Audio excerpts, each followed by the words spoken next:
Hi, I'm Gordon from Camera Labs, and this is my first looks review of the Canon RF 85mm f1.4L VCM, a high-end, short telephoto prime lens for full-frame EOS R mirrorless cameras and aimed at professional portrait and event photographers.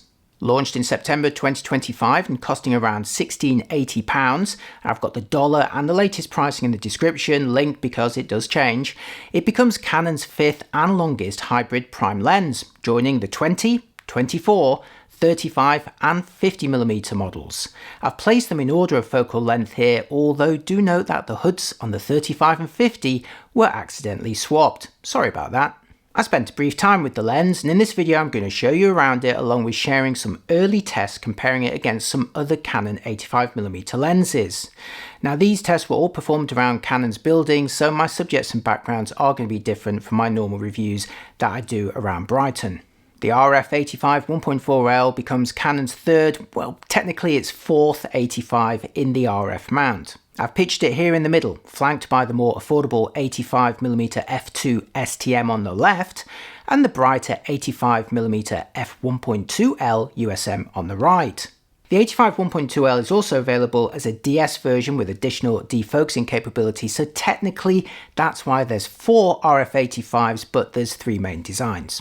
The 85 f2 STM is the smallest, lightest and most affordable of the 3. It measures 78 by 91mm, weighs 500 grams, and is the only one here to sport optical stabilization as well as 50% or 1 to 2 macro capabilities. As a budget lens in Canon series though, there's no weather sealing, no lens hood included, and it's also a stop dimmer than the f1.4L, but it's still capable of delivering shallow depth of field effects as you'll see, and costing around $650 or £550, it's around 1/3 the price of the new f1.4L lens. At the other end of the scale is the 85 1.2L USM, 1/3 of a stop brighter than the 1.4L model, but correspondingly more expensive at around $3,000 or £2,700, so that makes it at least £1,000 more than the new 1.4L. It's also a pretty hefty lens, measuring 103 by 117mm and weighing almost double at 1,195 grams, that's almost 1.2 kilos. Meanwhile, the new RF 85 1.4L measures 77 by 99mm and weighs 636 grams, making it only a little bit longer and heavier than the f2 STM model, and crucially almost half the weight of the 1.2L. It's a huge difference when you're hand holding them. Oh, and just out of interest, here I've added the old EF 85mm 1.4L IS USM on the far right hand side.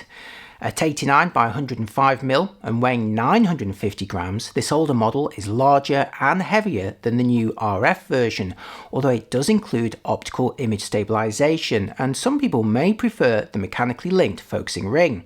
Note if you do want to mount it on a mirrorless body though, you're going to need to use an adapter, which will of course add to the overall length and weight. Now at the time of making this video, new samples of the EF lens were actually priced similarly to the new RF version, although as an older lens you can pick up used ones for around £1,000. And in case you're thinking that the new RF lens is priced on the high side, it is worth noting that the RF 85 1.4L is actually in a similar ballpark to Sony's latest 85 1.4 G Master 2. Although crucially, Sony owners do also have the option of third-party alternatives including Sigmas, and Viltrox is at half the price again, and I've got reviews of both of those if you're interested. Design-wise, there's no surprises with the new Canon 85 1.4L. It shares the unified exterior of all their hybrid prime lenses to date, with the same dimensions and controls. This makes it easy to swap lenses when a body is rigged for video. With focal lengths now ranging from 20 all the way to 85mm, you have to wonder if they could expand this range further while maintaining the size and that f1.4 aperture. Now the front element of a 100mm 1.4 may not fit, and I'm not sure if a 14 or a 16 1.4 could be possible either. So maybe they'll have to introduce a new barrel size or release a series of dimmer models. What do you think? Now they are all slightly different weights though, with the 85 unsurprisingly becoming the heaviest of the group, but only by 121 grams more than the lightest of the 5 hybrid primes, which by the way is the 24mm, so not a lot between them. In terms of controls, it starts with a declicked aperture ring that turns smoothly between f1.4 and f16. Like all of Canon's hybrid lenses, this is designed for video, but it will also work for photos, at least on their latest bodies, albeit obviously lacking clicky feedback. I do wish that they would have a switch that let you choose, but Canon believes that still photography shooters are going to stick to the body dials that they're used to using, and a switch can at least lock it in the A position if desired. The lock switch is joined by a focus switch and a customizable focus hold button. Next comes the manual focusing ring, motor assisted like most mirrorless lenses, and turning nice and smoothly. And finally, at the end of the barrel is a customizable RF control ring with nice clicky feedback. The filter thread is also unified across the series, measuring 67mm, and as an L lens, Canon includes a lens hood, in this case cylindrical like the 50. It's also sealed against dust and moisture, including a rubber grommet at the mount. Okay, it's time for my initial test, starting with focusing at their maximum apertures on an R5 Mark II body, and you're looking at the budget 85 f2 STM here at f2. There's a visible focus pull between the subjects, I'd say taking just under a second, so it's not exactly the fastest lens out there, and you can also faintly hear the motors in person. Next, for the high-end 85 1.2L, arguably a tad slower still at focusing in this test, and a little louder too. To be fair though, it is having to shift the largest and heaviest elements of the group, but it is the most leisurely here. Next, for the old EF 85 1.4L, adapted to the R5 II and focusing a bit faster than the f1.2L, I'd say roughly similar to the f2 STM in overall speed and audibility. But now for the new RF 1.4L, visibly focusing much faster than the other three models here and in complete silence too. In general, it feels much snappier and more responsive. Eagle-eyed viewers may, however, have noticed some differences in the subject sizes here, despite testing from the same distance. You'll see more of that in my next test. Portraits are of course the bread and butter of 85mm primes, so I ventured out into the rainy conditions of the day for a quick comparison between the four lenses. Again, all mounted on an R5 Mark II, and all taken from the same distance using face and eye detection here, and these are JPEGs out of camera, so they are using the profiles. Let's first compare new and old. So you have the RF 1.4L on the left and the EF 1.4L on the right. Aside from minor lighting changes on the day, at first glance the older EF on the right appears to be delivering slightly greater blur, but if you check the whole frame you'll notice that it's also capturing a slightly tighter field of view.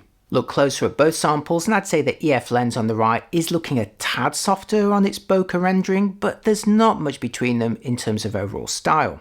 Upon closer examination though, the newer RF version on the left is crisper on the focus details and better defined overall. Of course, a portrait photographer may prefer the more forgiving nature of an older lens, but the new model is definitely sharper. Next, let's keep the new RF 85 1.4L on the left and switch the model on the right for the budget RF 85 f2 STM. Looking at the whole frames, you can see how that extra stop of aperture has allowed the new 1.4L to deliver a shallower depth of field with greater background blur. Taking a closer look allows you to see how that blurring on the new 1.4L on the left looks softer and less defined, reducing background distractions. It's less busy and definitely nicer looking overall, and if you pixel peep the focused areas, the new 1.4L is also crisper and higher contrast, although in terms of detail, I really would be happy with that f2 model. And finally, let's switch the model on the right for the pricier and brighter RF 1.2L. Viewing the whole images reveals the greater background blur, of course, from the 1.2L on the right, but again, notice how it's also capturing a slightly tighter field of view. Maybe the new 85 is actually more like an 80, or maybe the 1.2 and the older EF are acting more like a 90. Anyway, taking a closer look shows how the 1.2L version on the right is not only delivering a shallower depth of field, but maintaining nice soft bokeh.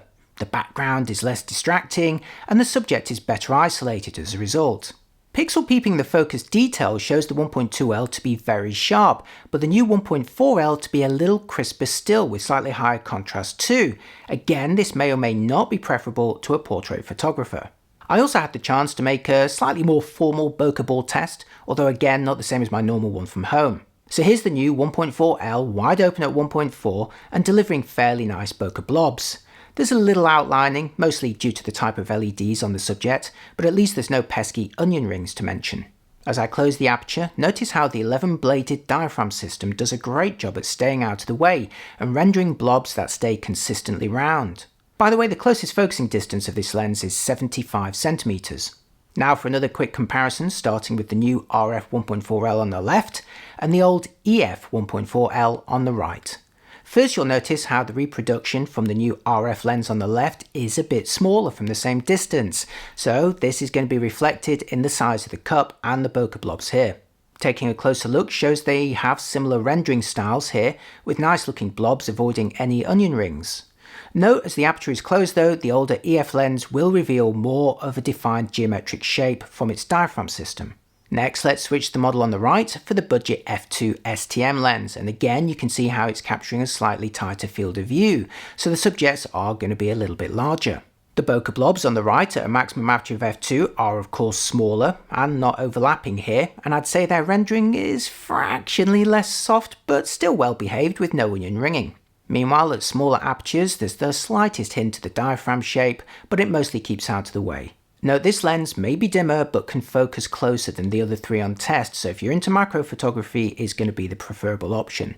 And finally, for the RF 1.2L on the right, again a bit tighter than the new 1.4L on the left, but even taking that into account, it's clearly delivering larger bokeh balls with greater overlapping between them. As we saw in the portrait test, the rendering from the 1.2L also looks nice and soft, and even if you match the subject size, it's unsurprisingly the bokeh monster of this group. And until I get to test a final production sample for a decent length of time, that's all I can share for now, but I do think that from these initial tests we have a good idea where the new lens fits into the range and what it's capable of. Like other RF primes in the hybrid L series, it's well featured, focuses quickly and quietly, and delivers pin-sharp details that in my test here look crisper than Canon's earlier 85s, including the 1.2L, while maintaining nicely rendered bokeh in the blurred areas. Speaking of the earlier 1.2L, well, that model unsurprisingly gives you even greater blurring, but for most of us the new 1.4L delivers sufficient bokeh with the benefit of quicker and quieter focusing and sharper focus details.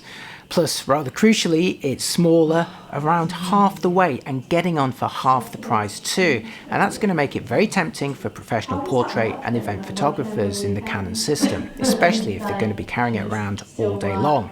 And while it remains frustrating that Sigma and other third parties can't make full-frame lenses in the RF mount, not yet, Canon does at least have the RF85 f2 as a lower cost, more affordable option, with the added bonuses of closer focusing and optical image stabilization. And I have a review of that lens if you're interested. So as always, let me know what you think in the comments and which are your favourite portrait lenses. Thanks for watching, and I'll see you next time. Bye bye.